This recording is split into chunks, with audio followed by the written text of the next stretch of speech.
아버지가 죽었다. 향년 60세. 사인은 말기의 간암. 고향집 엄마에게서 오늘 아침 일찍 전화가 왔다. 나는 그 소식을 들었을 때 너무나 슬펐지만 그다지 놀라지는 않았다. 왜냐하면 오래전부터 아마 나는 아버지의 죽음을 알고 있었으니까. 내가 아직 초등학교 저학년이었을 때였다. 여름방학 때. 학교에서 엄청난 분량의 방학 숙제를 받아왔지만 나는 그것들을 거의 거들떠보지도 않고 아버지랑 둘이서 숲속을 헤치고 나아가 하루 종일 강에서 낚시만 즐겼다. 우리 집은 농가였지만 아버지는 농업을 이어받는 게 너무 싫어서 매일을 집에서 뒹굴거리며 술만 마셔댔다. 지금 돌이켜보면 말도 안 되게 형편없는 인간이었지 싶다. 하지만 나는 그런 칠칠치 못한 아버지가 너무 좋았다. 그것은 쓰르라미 소리가 시끄러울 정도로 울려 퍼지던 저녁 무렵이었다고 생각된다. 여름방학도 거의 끝나가는 바람에 나는 밀린 방학 숙제를 하느라 정신이 없었다. 마루의 넓은 상 앞에 책상다리를 하고 술을 마시는 아버지 앞쪽에서 죽어라 방학 숙제를 하고 있었다.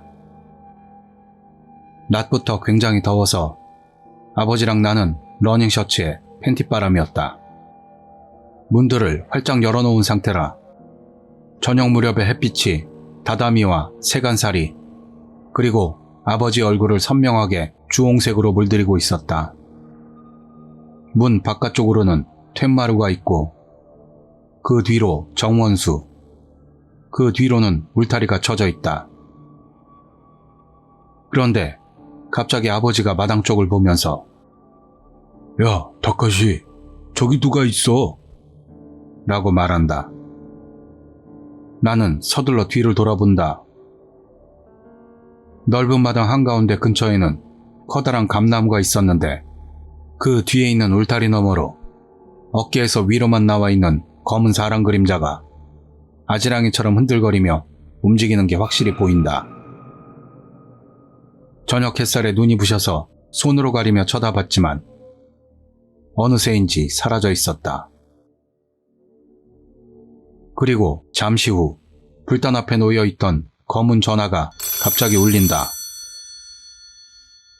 이미 술에 잔뜩 취해 있던 아버지가 투덜거리며 수화기를 집어든다. 여보세요?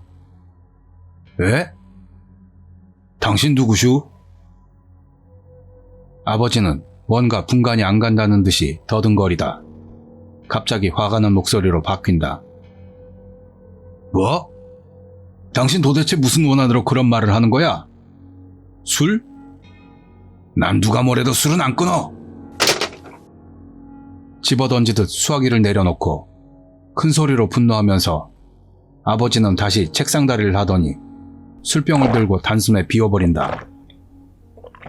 아버지, 왜 그래? 조심조심 물어보니 붉게 상기된 얼굴을 한 아버지는 술로 인해 탁해진 눈으로 나를 보더니 이렇게 말한다. 왜 그러고 말고가 아니야. 어떤 모르는 놈이 갑자기 전화해서 술 안 끊으면 내가 60에 죽는다고 말했어. 그때는 나도 단순한 장난 전화라 생각해서 신경도 쓰지 않았다. 하지만 뒤에 생각하면 할수록 이상한 전화였다. 도대체 누가 무슨 목적으로? 어쩌면 하느님이 아버지의 몸을 걱정해서 전화를 이용해 말한 것 아닐까 하는. 고등학교 졸업 후 큐슈의 고향집을 떠나 고베에 있는 종합상사에 취직해서도 용건이 있어 집에 전화할 때마다 꼭 아버지의 건강에 대해 물었다. 되도록 술은 좀 자제하시라고 해줘요. 라고 입이 닳도록 말했다. 하지만 아버지는 고집불통이라 엄마가 하는 말 따윈 귓등으로도 듣지 않았을 것이다. 그리고 결국 아버지는 술로 간을 버리는 바람에 돌아가시고 만다. 게다가 딱 60세에. 회사에 얘기를 하고 휴가를 받아 신칸센과 지방선으로 갈아타고 마지막으로 버스에 올라탄 후 그리운 고향집 현관에 도착하니 이미 시간은 밤 9시를 넘기고 있었다. 마루 안쪽으로 화려한 제단이 만들어져 있었고 그 앞에는 훌륭한 오동나무관이 놓여져 있다. 이미 많은 사람들이 조문을 와 있었고 분향을 마치고 침울한 표정으로 합장하고 있다. 관 속에 누워있는 아버지는 예전보다 살이 쪄 있었다. 아니, 그렇다기보단 아마 간이 손상되어서 얼굴이 부어 있었을 것이다. 관 옆에는 그리운 검은 전화기가 놓여 있다. 얼굴빛 엄청나게 안 좋지? 목소리가 들려서 돌아보니 상복을 입은 엄마가 미소 짓고 있다. 피로로 인한 건지 울어서 그런 건지 엄마의 눈 언저리는 흠씬 두들겨 맞은 권투 선수처럼 퉁퉁 부어 있었다. 살이 많이 빠져 있었다. 저번에 봤을 때보다 흰머리가 늘었고 일단 몸이 작아져 있다. 결국 나는 일주일 동안 고향집에 머물렀다.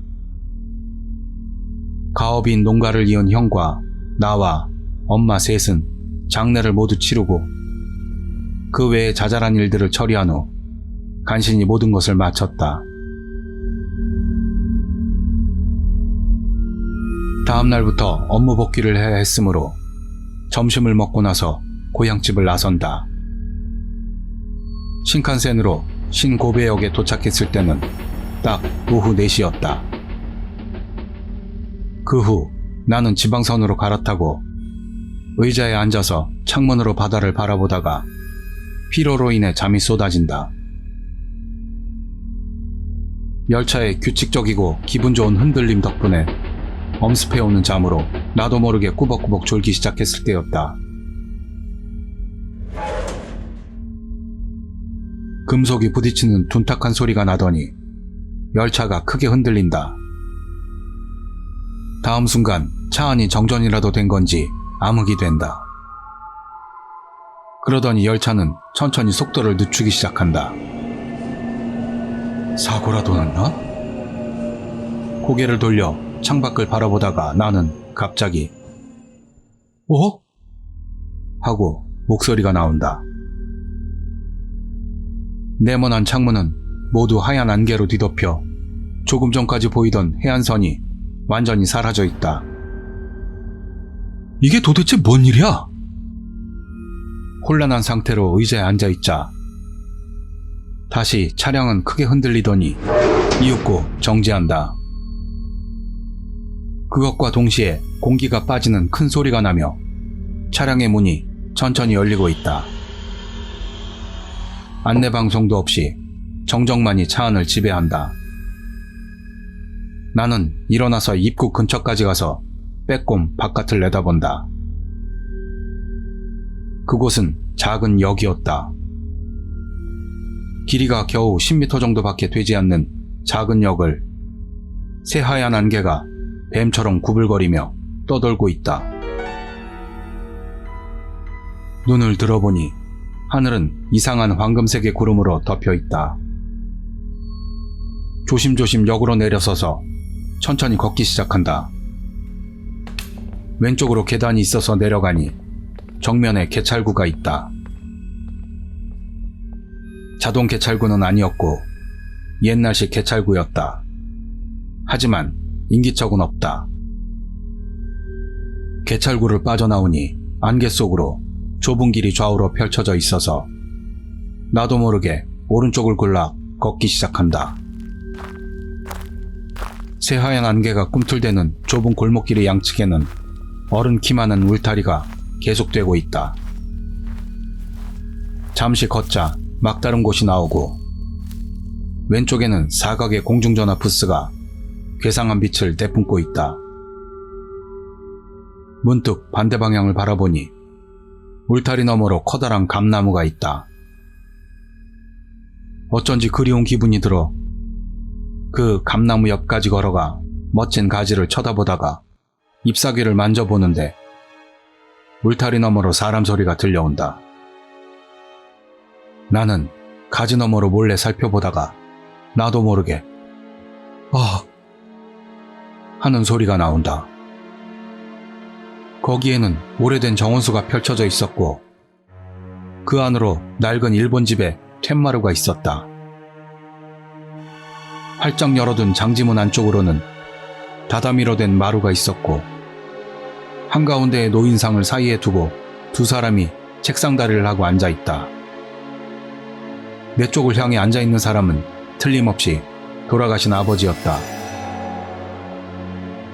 그렇다면 등을 보이고 앉아있는 러닝셔츠 차림의 소녀는 아버지? 나는 그리움과 애틋함과 놀라움이 섞인 복잡한 심정으로 겨우 10m 정도 떨어져 있는 곳에 보이는 더부룩한 수염을 기르고 귀여운 붉은 얼굴을 향하여 나도 모르게 소리를 낸다. 아버지는 슬쩍 내 쪽을 바라보더니 앞에 앉아있는 소년에게 뭔가를 중얼대다가 다시 술잔을 입에 댄다. 그러자 이번에는 소년이 내 쪽을 돌아보았지만 나는 왠지 이 아이에게는 내 모습을 보이면 안 되겠다는 생각이 들어 도망치듯 그 자리에서 멀어진다. 저 때에 좌정했던 아버지와 한 번만 더 이야기한다면 좋겠다. 그런 생각이 들어 아까의 공중전화 부스로 달려들어가 주머니에서 10엔 동전을 꺼낸 후 망설이지 않고 고향집 전화번호를 누른다. 좀 있더니 그리운 퉁명스러운 목소리가 들려온다. 아, 여보세요? 네? 당신 누구시오?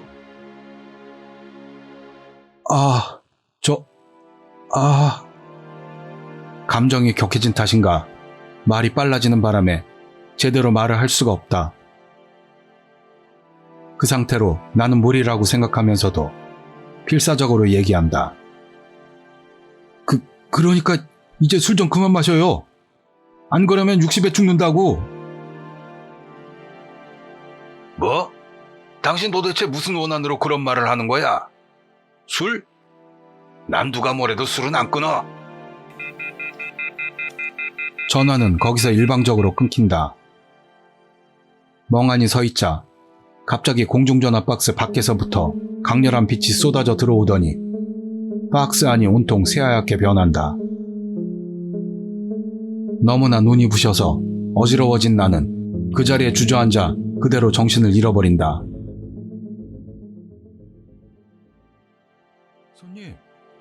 손님? 젊은 남자의 목소리가 들려온다.